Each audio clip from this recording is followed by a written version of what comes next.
banyak dikutip sama beberapa media-media besar gitu di Amerika Serikat gitu ya.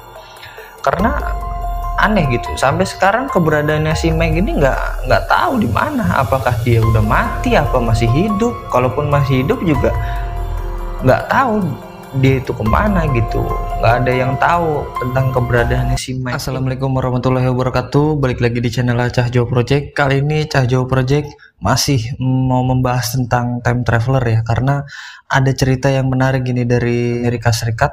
Beliau itu diduga bisa membuat mesin waktu gitu, dan kalian penasaran dengan cerita selengkapnya? Langsung ke inti dari videonya.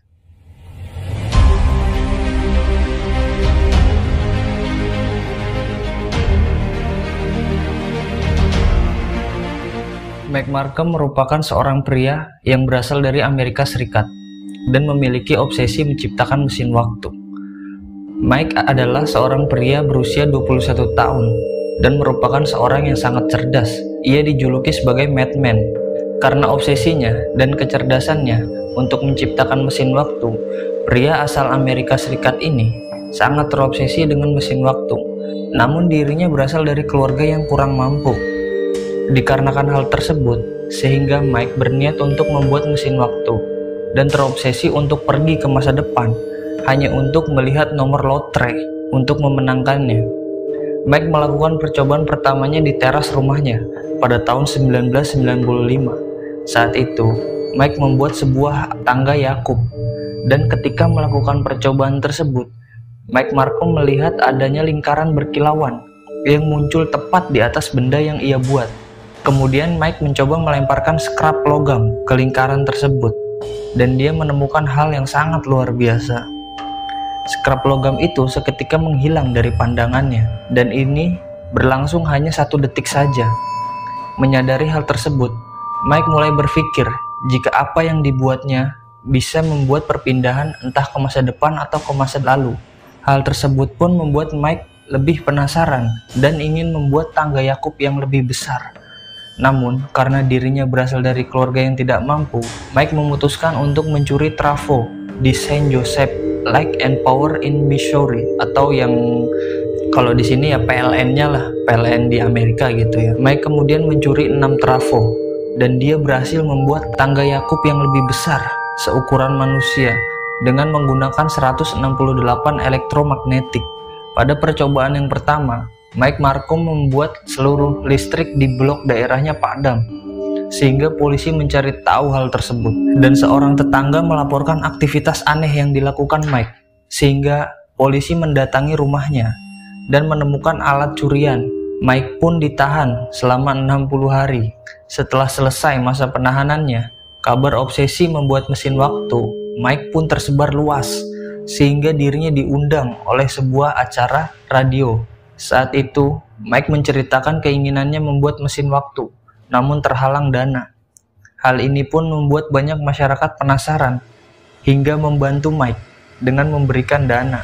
Mike kemudian pindah ke sebuah apartemen dan membuat alat mesin waktu dengan dana yang diberikan oleh orang-orang. Setelah itu, pada tahun 1996, Mike kembali diundang di acara radio tersebut. Saat itu dia mengatakan jika alat yang ia buat akan segera selesai, kurang lebih sekitar 1 bulan lagi, dan dirinya akan melakukan perjalanan dengan mesin waktu itu dengan hanya membawa ponsel. Dalam acara tersebut, Mike juga menceritakan kisah sofa di rumahnya yang tiba-tiba hilang ketika temannya yang sedang duduk beranjak dari situ. Nah, jadi sebelum Mike datang ke acara radio tersebut, ada cerita tentang tragedi sofa, di mana waktu itu Mike dan beberapa orang temannya itu lagi berada di apartemennya. Nah, si temennya Mike ini lagi duduk di sofa. Sofa itu ukurannya lumayan besar gitu ya. Nah, selang beberapa lama temannya itu berdiri dan memanggil si Mike gitu kan, karena mereka kan gak berjauhan lah ya, namanya apartemen kan kecil, luasnya semana sih. Manggil si Mike gitu, dan dia minta untuk dibawakan bir oleh si Mike, dan ketika itu si Mike langsung mengambilkan gitu. Dan yang anehnya, ketika temannya itu mau duduk lagi di tempat duduk yang awal itu, tiba-tiba sofanya itu udah nggak ada, dan semuanya pada bingung ya kan. si Mike ini mengira bahwa dia itu lagi dikerjain sama teman-temannya. Dia mengira bahwa sofanya itu diumpetin sama teman-temannya, padahal ternyata enggak. Setelah dicari-cari di setiap sudut, setiap kamar gitu, dan emang nggak ada sofa itu gitu. Dan andai kata mau dipindahkan, itu nggak mungkin bisa diangkat sama satu orang, minimal berdua atau bertiga gitu. Dan tempat di apartemennya si Mike itu kecil, satu-satunya tempat yang bisa untuk mengeluarkan sofa itu keluar dari apartemennya yaitu pintu belakang. Sedangkan pintu belakangnya itu lagi penuh sama barang-barang atau alat-alat yang lagi Mike buat gitu, yang mesin waktu yang lagi Mike buat, sehingga itu menghalangi jalan keluarnya itu. Jadi Mike pun berpikir, apa jangan-jangan sofanya itu udah kesedot gitu sama di mesin waktunya gitu, karena memang gak ada jalan lagi untuk sofa itu bisa keluar gitu. Mike Markham pun memberikan alamat lengkapnya. Jika ada yang ingin datang untuk melihat dirinya, akan menggunakan mesin waktu tersebut. Namun siapa sangka pertemuan Mike dalam acara radio tersebut merupakan pertemuan terakhirnya. Setelah itu Mike menghilang tanpa jejak. Orang-orang yang mengunjungi rumahnya pun bahkan tidak menemukan Mike, hingga akhirnya dirinya dinyatakan benar-benar hilang pada tahun 1997. Banyak orang yang berpikir Mike itu sebenarnya malu karena beliau mungkin gagal dalam membuat mesin waktunya itu. Karena kan biar bagaimanapun dia udah didanain lah sama orang-orang gitu, jadi ya mungkin dia malu gitu, makanya dia kabur dari kota. Tapi ada juga sebagian masyarakat yang menganggap bahwa Mike itu ternyata berhasil membuat mesinnya tersebut, dan dia udah berhasil pindah ke entah itu ke masa depan atau ke masa lalu gitu, dan dia terjebak nggak bisa balik lagi ke sini gitu. Spekulasinya itu banyak gitulah muncul gitu. Ada juga yang berspekulasi bahwa Mike itu meninggal karena ya namanya itu kan listrik semua ya, dia mainan listrik semua ya.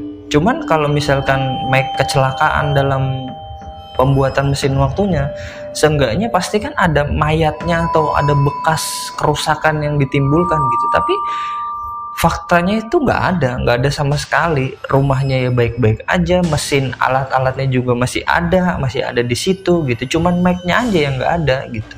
Hal ini pun membuat heboh warga, hingga acara radio tersebut tak berhenti membicarakan hilangnya Mike. Dan tiba-tiba ada seorang pendengar dari radio tiba-tiba menelpon pada acara tersebut. Ia menceritakan sempat membaca sebuah surat kabar edisi beberapa tahun yang lalu, di mana ada sebuah foto dari peristiwa yang misterius di tahun 1920. Penelpon ini menceritakan jika polisi menemukan seorang pria yang tewas di tepi pantai California. Pria tersebut ditemukan di dalam sebuah tabung logam yang besar dan berbentuk yang cukup aneh, serta tubuh pria ini nampak hancur di dalam benda tersebut. Namun sayangnya, pria tersebut tidak dapat dikenali karena tubuhnya sudah hancur. Dan yang lebih anehnya lagi, di dekat tubuh pria ini ditemukan sebuah perangkat yang sangat misterius. Para polisi mengatakan tidak dapat mengidentifikasi perangkat tersebut serta identitas mayat tersebut, dan apa penyebab kematian yang tidak dapat dipecahkan, karena dugaan saat itu dia adalah korban pembunuhan. Hal ini pun cukup aneh karena dia ditemukan di dalam sebuah kapsul seperti seorang yang sedang berlindung. Dan pada saat itu para pendengar radio pun kaget dan tercengang, serta mereka semua berpikir jika Mike Markham berhasil menciptakan mesin waktu dan pergi ke masa lalu. Namun sayangnya alat itu belum sempurna hingga mengakibatkan Mike tewas secara mengerikan gitu ya. Dan berita ini tuh memang sempat heboh gitu ya, karena banyak dikutip sama beberapa media-media besar gitu di Amerika Serikat gitu ya. Karena aneh gitu, sampai sekarang keberadaannya si Mike ini nggak tahu di mana, apakah dia udah mati apa masih hidup. Kalaupun masih hidup juga nggak tahu dia itu kemana gitu, nggak ada yang tahu tentang keberadaannya si Mike ini gitu. Ya tadi itu spekulasi banyak bermunculan gitu ya. Ada yang bilang dia kabur malu, ada yang bilang dia itu udah tewas gitu. Ada yang bilang bahwa ternyata dia itu udah bisa menciptakan mesin waktu, dan mungkin sekarang dia lagi ada di masa depan atau di masa lalu gitu, cuman dia nggak bisa atau nggak tahu gimana caranya untuk kembali gitu, untuk kembali di masa sekarang gitu. Dan mungkin menurut kalian, di orang-orang di zaman sekarang gitu, mendengar kata mesin waktu itu sangat aneh gitu ya, atau mungkin kalian nggak percaya gitu. Orang-orang dulu ya, sebelum kita gitu, mereka juga nggak percaya gitu tentang gimana caranya kita yang berada di satu tempat bisa berkomunikasi dengan satu orang lain di tempat lain yang jauh gitu, tanpa menggunakan surat atau alat-alat gitu ya. Tapi pada faktanya sekarang kita tuh bisa menghubungi teman kita atau keluarga kita di lokasi yang sangat jauh, bahkan berbeda negara pun kita bisa gitu, hanya dengan menggunakan handphone gitu ya. Yang mungkin orang-orang 50 tahun 100 tahun yang sebelum kita, mereka itu nggak percaya tentang bakalan ada teknologi telepon gini di zaman sekarang gitu ya. Tapi faktanya ada, kita bisa berkomunikasi kan.